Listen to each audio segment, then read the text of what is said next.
السلام عليكم ورحمة الله وبركاته. وعليكم السلام. الحمد لله رب العالمين، والصلاة والسلام على رسوله الكريم وعلى آله وصحبه ومن سار على نهجه إلى يوم الدين وسلم تسليما كثيرا. أما بعد، قال النبي صلى الله عليه وسلم: من يريد الله به خيرا يفقهه في الدين.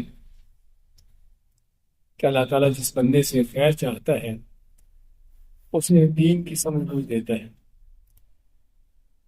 تو بھائیوں کا مشورہ ہوا تھا کہ ہم یہ ہر ہفتے میں جو ایک ہماری مجلس ہوتی ہے، پروگرام رہتا ہے، اس میں کچھ ہمارے روزمرہ کے جو مسائل ہیں ان کے حوالے سے قرآن و سنت کی جو تعلیمات ہیں اس پر جو ہماری بات چیت ہو جا کرے، تاکہ ہم جن چیزوں کا ہمیں پہلے علم ہے ان کے بھی ہمیں تاکید ہو جائے اور دلیل کے ساتھ پتہ چل جائے کہ ہم جو کر رہے ہیں اللہ اس کے رسول صلی اللہ علیہ وسلم کو اس کے بارے میں کیا فرمان ہے، اور ممکن ہے کوئی ایسی چیزیں بھی ہوں جس میں کوئی غلطی ہو تاکہ اس کی اصلاح ہو جائے، اور کئی ایسی بھی چیزیں ہوں گی کہ جسے ہمیں جاننے کی ضرورت ہے اور ابھی تک شاید ہم اس کا علم نہ حاصل کر پائے ہیں۔ تو یہ ساری چیزیں انسان کے ساتھ ساتھ ہوتی ہیں، اور جس طرح کہ حدیث میں آتا ہے کہ العلم بالتعلم، علم جو ہے سیکھنے سے حاصل ہوتا ہے، صرف اور صرف سننے سنانے سے، لوگوں کو دیکھنے سے نہیں، اور خصوصی طور پر دین کا علم اور دین کے اللہ تعالیٰ کے احکامات جو ہیں اس میں انسان کو ضرورت ہے کہ اس کو معلوم ہو کہ اللہ کا دین کیا ہے، اللہ کے احکام کیا ہیں، جس اللہ نے ہمیں عبادت کے لیے پیدا کیا ہے اس اللہ نے ہمیں عبادت کا طریقہ کیا دیا ہے۔ آدم علیہ السلام کو اللہ نے جب زمین پر نازل کیا، بھیجا، تو کیا فرمایا؟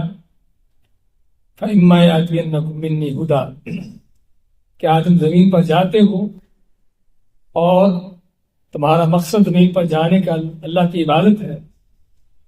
اب حالانکہ آدم علیہ السلام وہ ہستی ہیں کہ جن کو براہ راست اللہ نے خود ان کو علم سکھایا ہے، لیکن ان کو بھی اللہ نے ان کی جو ذہنی صلاحیتیں تھیں، ان کی جو سوچ سمجھ تھی، اس کا نہیں چھوڑا، بلکہ کیا فرمایا؟ فَإِمَّا يَأْتِيَنَّكُم مِّنِّي هُدًى، کہ جب تمہارے پاس میری طرف سے ہدایت آئے گی، یعنی اللہ کی طرف سے وحی آئے گی، فَمَنِ اتَّبَعَ هُدَايَ فَلَا يَضِلُّ وَلَا يَشْقَىٰ، فرمایا کہ جو اس ہدایت کی پیروی کرے گا، اللہ کی طرف سے آنے والی وحی کے ساتھ چلے گا، ہاں یہ ہے جو نہ گمراہ ہوگا نہ بدبختی کا شکار ہوگا۔ اس آیت میں بہت بڑا ہمیں سبق ملتا ہے کہ اگر آدم علیہ السلام جن کو خود اللہ نے علم سکھایا اور دیا ہے، ان کو بھی اللہ کی وحی کی ضرورت تھی، اور ان کو بھی اس بات کا حکم تھا کہ تم بھی وحی کے پابند ہو، جس سے اللہ تعالیٰ تم پر وحی نازل کرے گا اسی کے مطابق تمہارا عمل ہونا چاہیے۔ تو پھر اور کسی کو کیا اختیار ہے کہ اللہ کے دین میں اپنی عقل سے کام لے اور کہے کہ اللہ نے عقل دی ہے، سوچ سمجھ دی ہے، ہمیں پتہ ہے کہ کیا کرنا ہے۔ ہاں، پتہ ہوتا ہے بہت سی دنیا کی چیزوں کا، یعنی دنیاوی چیزیں اور دین کی چیزوں کا بہت بڑا فرق کیا ہے کہ دنیاوی بہت سی چیزیں وہ ہیں کہ جو تجربے سے حاصل ہوتی ہیں، تجربے سے حاصل ہوتی ہیں، لوگوں کو دیکھ دکھا کر ان کا پتہ چل جاتا ہے۔ بچہ پیدا ہوتا ہے گھر میں، ماں باپ کو دیکھتا ہے، بڑے بہن بھائیوں کو دیکھتا ہے، جو چیز وہ کر رہے ہوتے ہیں وہی کرتا ہے، سمجھے نا؟ جو زبان وہ بولتے ہیں بچہ وہی زبان بولنا شروع ہو جاتا ہے، جو ان کے طور طریقے اخلاق کردار ہیں بچے کے وہی ہوتے ہیں۔ تو یہ وہ چیز ہے جو بچہ خود بخود اڈاپٹ کر رہا ہے، سمجھے نا؟ ان چیزوں کو لے رہا ہے۔ لیکن اللہ کا دین کیا ہے، اللہ تعالیٰ کس چیز پر راضی ہے، کس چیز پر ناراض ہے، اللہ ہم سے کیا چاہتا ہے، یہ انسانی عقل بذات خود ان چیزوں کا ادراک نہیں کر سکتی، ان چیزوں کو نہیں پہچان سکتی، سمجھے نا؟ انسانی عقل بذات خود جو ہے ان چیزوں کو نہیں جان سکتی کہ اللہ تعالیٰ ہم سے کیا چاہتا ہے، اللہ ہم سے کیا نہیں چاہتا۔ اور اگر آپ اس کی عملی مثال دیکھنا چاہتے ہو، دیکھیے دنیا کے اندر کتنے دین ہیں، کتنے مذاہب ہیں، کتنے مسلک ہیں، فرقے ہیں، جماعتیں ہیں، کیا سبھی کے سبھی ایک طریقے پر ہیں؟ ہر کوئی اپنے تئیں اللہ کی عبادت کر رہا ہے، حتیٰ کہ ہندو بھی مندر میں وہ اوپر والے کی، بھگوان کی، جو بھی اس کے ہاں وہ تصور ہے، اس کی پوجا کر رہا ہے۔ عیسائی بھی اپنے چرچ میں اللہ کی عبادت کر رہا ہے، یہودی بھی اسی طرح سے، اور بھی کوئی بھی کسی دین والا ہے، کسی نہ کسی طریقے سے، کسی نہ کسی انداز سے اللہ کی پوجا عبادت کر رہا ہے، چاہے وہ براہ راست اللہ کی عبادت کرتا ہو، یا اپنے بتوں کے ذریعے کرتا ہو، یا دیوتوں کے ذریعے کرتا ہو، جس طرح بھی کرتا ہے نا، کچھ نہ کچھ ہر ایک کے ہاں ایک عبادت کا تصور موجود ہے۔ اور اسی کے متعلق اللہ تعالیٰ کا فرمان ہے وَلِكُلِّ وِجْهَةٌ هُوَ مُوَلِّيهَا، کہ ہر ایک کا اس کا ایک طریقہ ہے، اس کا ایک رخ ہے، ادھر وہ پھرا ہوا ہے، ادھر وہ چل رہا ہے۔ لیکن یہاں پر سوال پیدا ہوتا ہے، کیا سبھی کے طریقے صحیح ہیں؟ ہندو جس طریقے سے اللہ کی پوجا کر رہا ہے، کیا وہ بھی صحیح ہے؟ عیسائی جس طریقے سے بذات خود اللہ کے نام سے اس کی پوجا کر رہا ہے، کیا وہ بھی صحیح ہے؟ کہ یہودی بھی اللہ کے نام سے اس کی عبادت کر رہا ہے، کیا وہ بھی صحیح ہے؟ اور مسلمان بھی، ہم دیکھتے ہیں کہ مختلف ان کے طریقے ہیں، اور طریقے بھی ایسے ہیں کہ جو ہر ایک کے دوسرے سے بالکل مختلف ہے، بالکل الگ ہے، اپوزٹ ہے۔ تو یہی چیز اس بات کی دلیل ہے، یہ اس بات کے انسان کے اندر احساس پیدا کرتی ہے کہ لازماً پھر ہمیں وہ صحیح طریقہ معلوم کرنا چاہیے کہ جو اللہ نے ہم کو دیا ہے، اور جس کے متعلق ہم سورۃ فاتحہ میں اس پر تفصیلی بات کرتے چلے آئے کہ جب اللہ تعالیٰ سے ہدایت کی دعا کی اہدنا الصراط المستقیم، اللہ ہمیں سیدھے راستے کی ہدایت دے دو، پہلی بات تو جب مسلمان ہے پہلے سے تو پھر ہدایت اور مانگنے کی کیا ضرورت ہے؟ مسلمان کے ہدایت پر نہیں ہوتا۔ اللہ کے نبی صلی اللہ علیہ وسلم خود یہ فاتحہ پڑھتے ہوئے دعا یہ کرتے تھے کہ آپ صلی اللہ علیہ وسلم ہدایت پر نہیں تھے، ہدایت پر تھے، لیکن انسان کتنا بھی ہدایت پر کیوں نہ ہو، اس کو ہر وقت پھر بھی اللہ کی طرف سے مزید رہنمائی کی، مزید اللہ کی طرف سے ہدایت کی، مزید اللہ کی توفیق کی ضرورت رہتی ہے نا؟ یہ حقیقت ہے۔ اللہ کے انبیاء رسول بھی اس سے مستثنا نہیں ہیں، ان کو بھی ہر وقت اللہ کی طرف سے رہنمائی کی ضرورت رہتی تھی، اللہ کی طرف سے وحی آتی، ان کی رہنمائی کرتی کہ کہاں پر کیا کرنا ہے۔ تو بات کر رہے تھے کہ اگرچہ اللہ نے انسان کو عقل دی ہے، سوچ سمجھ دی ہے، اور مخلوقات میں اللہ نے انسان کو سوچ سمجھ کی وہ کیفیت دی ہے جو شاید کسی اور مخلوق کے اندر نہ ہو۔ فرشتوں کے بارے میں ہم نہیں جانتے کہ ان کی عقل سوچ کس قدر ہے، کیا اس کا لیول ہے، وہ اللہ تعالیٰ ہی جانتا ہے۔ ان کے بارے میں تو ہم یہ پڑھتے ہیں کہ اللہ تعالیٰ ان کو جو حکم دیتا ہے وہی کرتے ہیں، یعنی اپنی طرف سے ان کو کوئی چیز نہ کرنے کی اجازت ہے اور نہ ہی وہ کرتے ہیں۔ جنوں کا معاملہ وہ بھی اللہ تعالیٰ جانتا ہے، لیکن کوئی شک نہیں کہ اللہ تعالیٰ نے انسان کو جو عقل دی ہے، سوچ سمجھ دی ہے، وہ ظاہراً جو ہمیں مخلوقات نظر آتی ہیں ان میں سے سب سے بڑھ کر ہے۔ اور یہی وجہ ہے کہ نبی رسول کن میں آتے رہے ہیں؟ انسانوں میں سے، جنوں میں سے کوئی نبی رسول نہیں آیا۔ انسانوں کی طرف آنے والا نبی رسول ہی جنوں کا بھی ہوتا تھا، اور فرشتوں کے اندر تو چونکہ نبی رسول کی ضرورت ہی نہیں، کیونکہ ان کو اللہ نے کسی مقصد خاص عبادت کے مقصد میں پیدا ہی نہیں کیا۔ کوئی عبادت جو اللہ کی کر رہے ہیں، اللہ نے ان کو اس پر لگا رکھا، چلا رکھا، بس وہ اس پر چلے جا رہے ہیں۔ بات کر رہے تھے کہ انسان کو اللہ نے عقل دی ہے، سوچ دی ہے، لیکن یہ عقل جو انسان کو ملی ہے یہ کافی نہیں ہے کہ انسان خود جان سکے کہ اللہ تعالیٰ کس چیز پر راضی ہے، کس پر راضی نہیں، اللہ تعالیٰ کے لیے ہمیں کیا کرنا ہے، کیا نہیں کرنا، یا عبادت کا وہ مقصد جس کے لیے اللہ نے ہم کو پیدا کیا ہے وہ عبادت کیسے ہوگی۔ قرآن کریم کی ایک نہیں کی آیتیں ہیں، خود اللہ تعالیٰ نبی کریم صلی اللہ علیہ وسلم کو فرماتا ہے ما کنت تدری ما الکتاب ولا الایمان، اے نبی صلی اللہ علیہ وسلم آپ نہیں جانتے تھے کہ کتاب کیا ہوتی ہے، ایمان کیا ہوتا ہے۔ سورۃ ضحیٰ میں ہم پڑھتے ہیں، کیا پڑھتے ہیں؟ وَوَجَدَكَ ضَالًّا فَهَدَىٰ، کہ اللہ نے تم کو اس حالت میں پایا کہ آپ کی کوئی رہنمائی نہیں تھی، کیونکہ آپ جس ماحول میں پیدا ہوئے تھے مکہ میں کفر و شرک کا ماحول تھا، اگرچہ آپ اللہ تعالیٰ کے توفیق سے اس کفر و شرک سے دور رہے، لیکن آپ کو کوئی تعلیم دینے والا نہیں تھا کہ اللہ کون ہے، اللہ پر ایمان کیا ہوتا ہے، اس ایمان کی کیا حقیقت ہے، کوئی آپ بتانے والا نہیں تھا، سمجھے نا؟ تو اس لیے کہ آپ کو اللہ تعالیٰ نے اس حالت میں پایا کہ آپ کی کوئی رہنمائی نہیں تھی، تو اللہ نے آپ کو وہی نازل کر کے آپ کی رہنمائی کہ کس طرح سے اللہ کی عبادت کرنا ہے۔ عبادت کرنے کو آپ کر رہے تھے غار حرا میں جا کر، نبوت سے پہلے بھی، لیکن کیا خیال ہے نبوت سے پہلے کی آپ کی عبادت غار حرا میں کیا اسی طرح سے تھی کہ جس طرح وہی نازل ہونے کے بعد اللہ تعالیٰ کی تعلیمات کے بعد آپ کی عبادت کا طریقہ تھا؟ کوئی شک نہیں۔ آپ پہلے جو عبادت کر رہے تھے، جو سنی سنائی تھی، لوگوں سے سنا ہوگا کہ کیسے عبادت کی جاتی ہے، کیسے نماز پڑھتے ہیں، کیسے سجدہ کرتے ہیں، کیونکہ مکہ کے لوگ وہ تھے تو ابراہیم علیہ السلام کے اولاد نا، سمجھے نا، اور اپنے آپ کو بلکہ ان کے دین پر قرار دیتے تھے، اگرچہ وہ جھوٹے تھے، اس میں بیت اللہ 360 بتوں سے بھرا ہوا تھا اور طرح طرح کی شرک کر رہے تھے، لیکن آپ سمجھتے تھے کہ ہم دین ابراہیمی پر ہیں۔ تو ان کے ہاں عبادت کا طور طریقے موجود تھے، لیکن کسی علم کی بنیاد پر نہیں، سمجھے نا، وہ دادوں پر دادوں سے سنی سنائی باتوں پر چلے آ رہے تھے۔ تو اس لیے انسان کو جتنی بھی انسان نے عقل و ذہانت دی ہو، وہ پھر بھی کسی حالت میں بھی اللہ کی طرف سے وہی اس سے جو ہے مستغنی نہیں ہو سکتا۔ ہر وقت وہ اللہ کی طرف سے وہی کا محتاج ہے۔ وہی کا محتاج ہونے کا معنی کہ اللہ تعالیٰ بندے کی رہنمائی کرے کہ تو نے عبادت کیسے کرنی، اور اس لیے پورا کا پورا قرآن اسی لیے ہے۔ نبی کو صلی اللہ علیہ وسلم، آپ کی ساری زندگی، آپ کی ساری سیرت، آپ کی ساری حدیثیں اسی چیز پر ہے کہ اللہ کی عبادت کس طرح سے کرنی ہے۔ تو یہ بہت بڑا ایک اہم نقطہ ہے، پوائنٹ ہے، جس میں چاہتا ہوں اس کو لانے کا میرا مقصد یہ ہے کہ ہم اگر اپنے آپ میں سوچے بھی، بلکہ آپ سے سوال بھی کیا جائے، کبھی مغرب کی نماز پڑھی ہے؟ کتنے ساتھی بھائی ہیں جو کہہ سکتے ہیں کہ میں نے یہ مغرب کی نماز جو پڑھی ہے ساری حدیثوں کو پڑھ کر سیکھ کر اس کے مطابق پڑھی؟ کیا خیال ہے؟ اگر آپ سے سوال کیا جائے تو جواب کیا ہوگا؟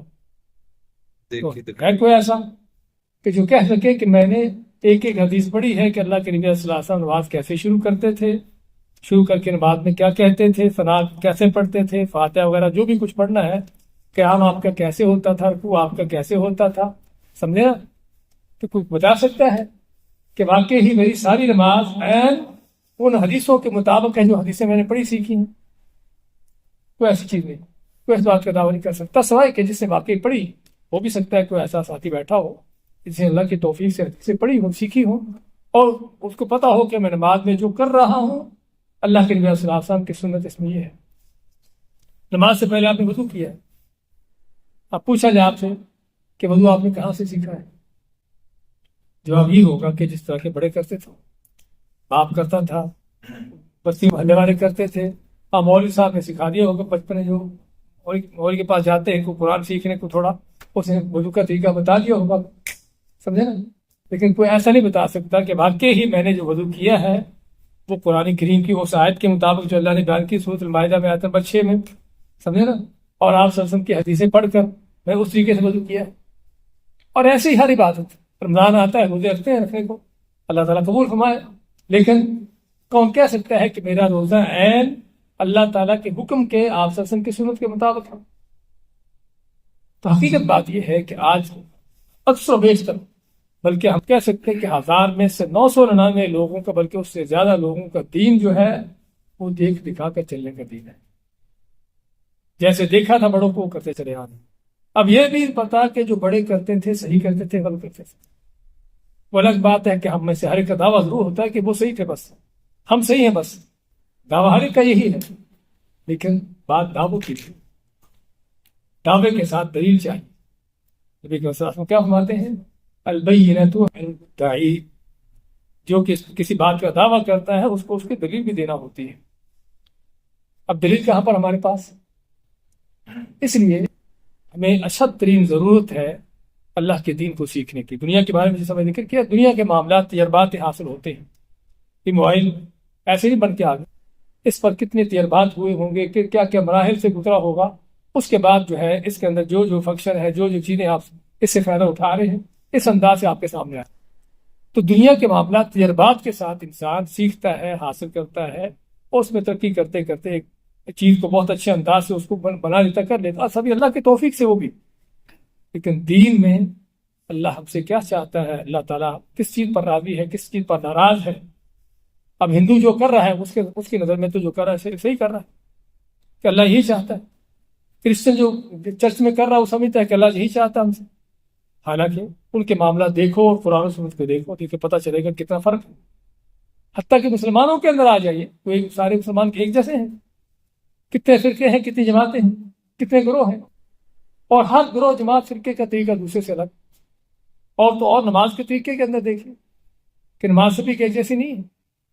تو پھر یہ بہت اہم بڑا یہاں پر سوال پیدا ہوتا ہے، جب طریقے الگ ہیں، جب الگ الگ انداز ہیں لوگوں کے، تو پھر کس قدر ہمیں ضرورت ہے اس بات کو دیکھنے کی کہ صحیح کیا ہے. صحیح کیا ہے؟ مارکیٹ میں آپ جاتے ہو، ایک ہی کوالٹی کی کوئی چیز ہے، موبائل ایک ہی کوالٹی کا، سارا ایک ہی کمپنی کا ہے، ٹھیک ہے، جہاں سے مرضی اٹھا لو، آنکھیں بند کر کے، مشکل نہیں. لیکن جب آپ کو پتا ہے کہ وہاں پر مختلف کوالٹیز ہیں، مختلف کمپنیز ہیں، مختلف طرح کے اس میں، یعنی کوئی اچھا ہے، کوئی گھٹیا ہے، کوئی ہے، اس طرح کی اس کی کوالٹی ہوتی، تو پھر آپ کیا ہے، پہلی بات تو بازار جانے سے پہلے ہی سرچ کرو گے کہ کون سا لینا ہے. سمجھے نا؟ پہلے سے ہی اس کے بارے میں معلومات لے کر جاؤ گے کہ کون سا موبائل اچھا ہے، وہ لینا چاہیے. اچھا، مارکیٹ میں چلے گا، وہاں پر پتہ چل رہا ہے 2 نمبر بھی ہے، 3 نمبر بھی ہے، تو اسی کمپنی کا ہے، تو اسی نام سے، لیکن اوریجنل نہیں ہوتا. پھر آپ کوشش کرو گے اوریجنل کیسے ملے. یعنی دنیا کی وہ چیز، جو بے موبائل آپ نے جو فرد کو 200-300 دینار کا لیا ہوگا، جو 2-3 سال کے بعد آپ کو عام طور پر پھینکنا ہوتا ہے. اس پر ہم اتنی ہماری کوشش محنت ہوتی ہے. صرف میں مثال دے رہا ہوں کہ ہمیں صحیح چیز مل جائے. تو وہ دین جس پر آپ کی ہمیشہ کی آخرت کا دار مدار، ہمیشہ یہ جنت، یہ اپنے اگر بولنا ملی تو جہنم. اس دین کے بارے میں کوئی پرواہ نہیں ہوتی. کسی نے کیا بتایا ہے، کسی نے کیا کہا ہے، کہاں سے بتایا ہے، اس کی دلیل کیا ہے. حالانکہ دیکھتے بھی ہیں، الگ الگ انداز ہیں، طریقے الگ الگ ہیں، ایک نہیں ہے، لیکن پھر بھی کوئی پرواہ نہیں. تو یہ اگر کسی بات کی دلیل ہے تو اس بات کی دلیل ہے کہ دین سے ہماری کس قدر لاپرواہی ہے، دین سے ہماری کس قدر لاپرواہی ہے. حالانکہ سب سے بڑھ کر جس چیز کو ہمیں سمجھنے سیکھنے کی ضرورت اللہ کا دین ہے. جسے میں نے مثال دی ہے، موبائل آپ کو غلط بھی مل گیا، گھٹیا بھی مل گیا، 2 نمبر بھی مل گیا، کوئی بات نہیں، پیسوں کا نقصان ہے، آپ واپس بھی جا کے کر سکتے ہو. نہیں بھی ہو واپس تو 100-200 دینار کا سب ایک نقصان کا ہے، کہہ لیجیے، صرف یہ ہے. لیکن اگر یہاں پر فرض کیا کہ معاملہ صحیح نہ ہوا، جس رستے پر چل رہے تھے وہ صراط مستقیم نہیں تھا، جس طریقے سے اللہ کی عبادت کر رہے تھے وہ اللہ کا طریقہ نہیں تھا. کہنے کو تو ہر کو کہتا ہے کہ اللہ کا طریقہ ہوا، لیکن وہ قیامت کے دن پتہ چلا کہ وہ اللہ کا طریقہ نہیں تھا.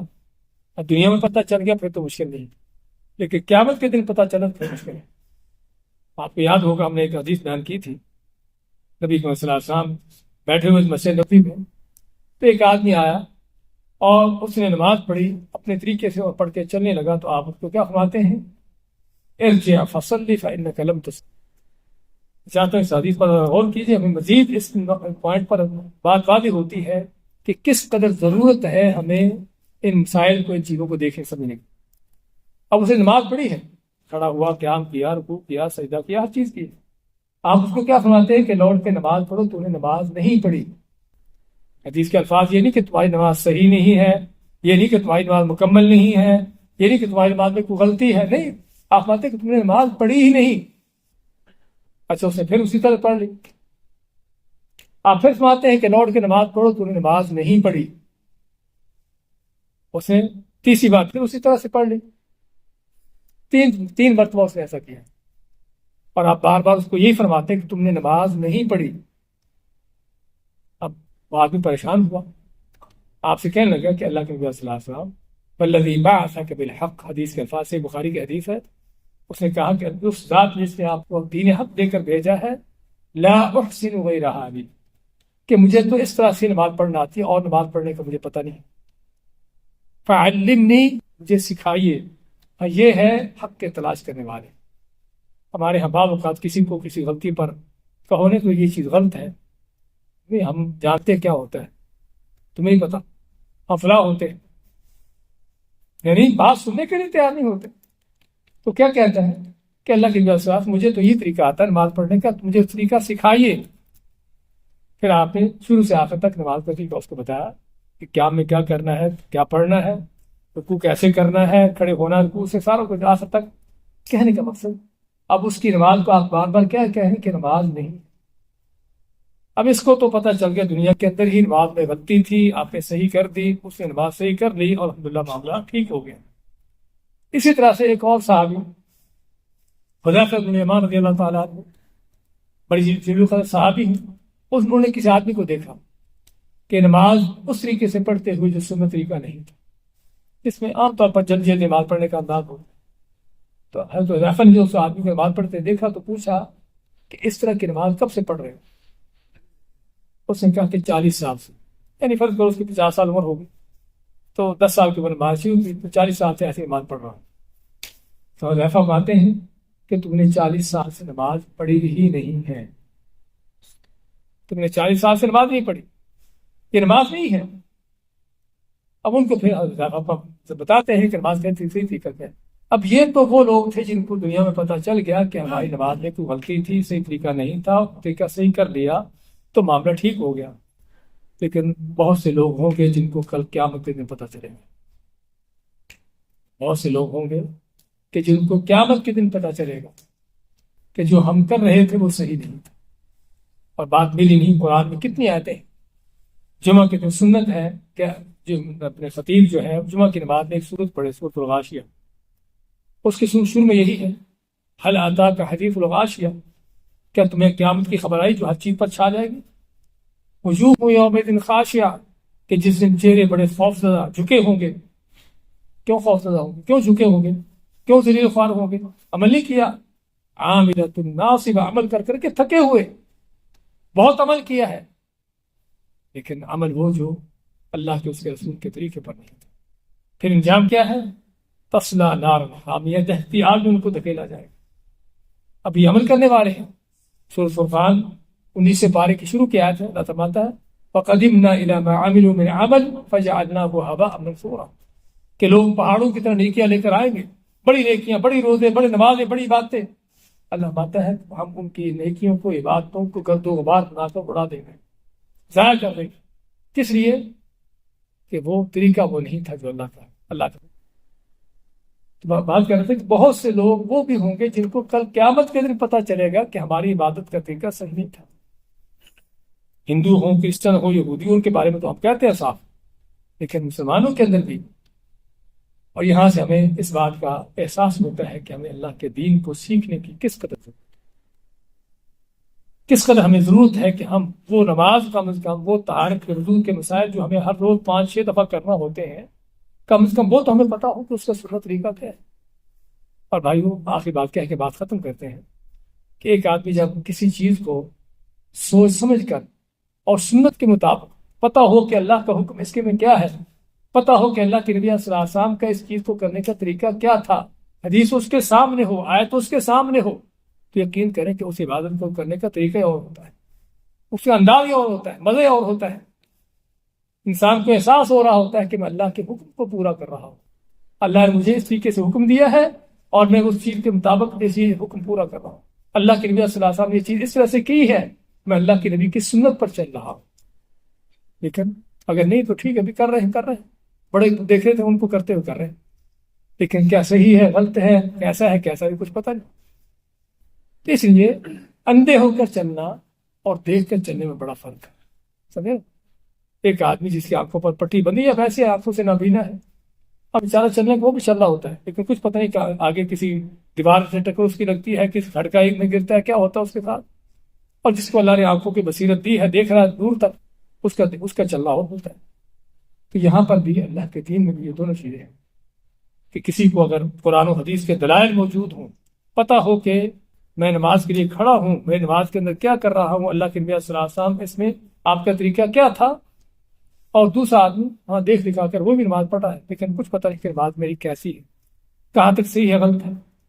اس لیے ہمیں اس دین کو سب سے زیادہ اشد ضرورت ہے سیکھنے کی، جاننے کی، کہ تاکہ دنیا میں ہی ہمیں پتہ چل جائے کہ کہیں غلطی ہے تو اس کی اصلاح ہو جائے، کہیں کمی کوتاہی ہے تو اس کو پورا کر لیا جائے، کہیں لا علمی جہالت سے کوئی غلط چیز کر رہے ہیں، اس کی تاکہ صحیح اس کو صحیح کر لیں، اس سے پہلے کہ کل قیامت کے دن چیزوں کے انکشاف ہوں اور پھر وہاں پر صحیح کرنے کا موقع چانس نہیں ہے۔ اور یہ بڑا فرق ہے دنیا کے معاملات اور آخرت کے معاملات۔ دنیا کے امتحان میں فیل ہو گئے کو دوبارہ چانس ہے، سپلی آ جاتی دوبارہ بھی چانس مل جاتا ہے، لیکن قیامت کے امتحان میں جو فیل ہو گیا اس کے پاس کوئی سپلی کوئی چانس نہیں۔ تو ضرورت ہے ہمیں اس امتحان کے لیے صحیح ایمان اپنے آپ کو تیار کریں۔ اسی ضمن میں ہمارا یہ پروگرام رہے گا کہ جس میں ہماری کوشش ہوگی کہ اللہ کے فضل توفیق سے قرآن و حدیث کے مطابق ہر مسئلے کو دلیل کے ساتھ بیان کرتے ہوئے، اور دلیل بھی وہ جو قرآن سے ہو یا نبی صلی اللہ علیہ وسلم کے صحیح حدیث سے ہو، اس کی روشنی میں انشاءاللہ ان مسائل کو بیان کرتے ہوئے ہم ان چیزوں کو لیں گے۔ اللہ کے فضل توفیق سے اللہ سے دعا ہے کہ اللہ تعالیٰ ہمیں علم نافع کی اور اس پر عمل پیرا ہونے کی توفیق عطا فرمائے۔ اللہ تعالیٰ ہمیں قرآن و سنت سے اس کے مطابق علم حاصل کرنا، اس کے مطابق چلنے کی توفیق۔ بارک اللہ فیک، جزاک اللہ۔ اور آپ کے یہ سہولت کے لیے یہ چھوٹا سا نوٹس ہے تیار کیا گیا ہے، طہارت اور نماز کے مسائل اس میں ہے۔ اس کی وجہ سے پی ڈی ایف میں بھیج دی ہے ساتھیوں کو، آپ کے پاس بھی آتا ہے۔ تو ویسے تو بہتر ہے کہ ساتھیوں کا پرنٹ نکال لیں، تقریباً 43 صفحے ہیں، 43 صفحے ہے اس کا، کہ جس میں ہم یہ مسائل جو لیں گے تاکہ ہم پڑھتے بھی رہیں اور ساتھ ساتھ ان کو یاد بھی کرتے رہیں، کیونکہ ہمارے پروگرام تھوڑا سا اس انداز سے ہوگا کہ جس میں سیکھنے سکھانے کا انداز رہے گا، صرف سننا نہیں بلکہ بعض کو آپ نے کہا سنانا بھی پڑے۔ سنانے سے مراد ہے چھوٹے موٹے بھی امتحان بھی رہے گا، اور استاد صاحب گفٹ بھی آپ کے لے کر آئیں گے۔ جی انشاءاللہ باذن اللہ۔ اللہ تعالیٰ آپ کے ساتھ خیال رکھے۔ بارک اللہ فیک۔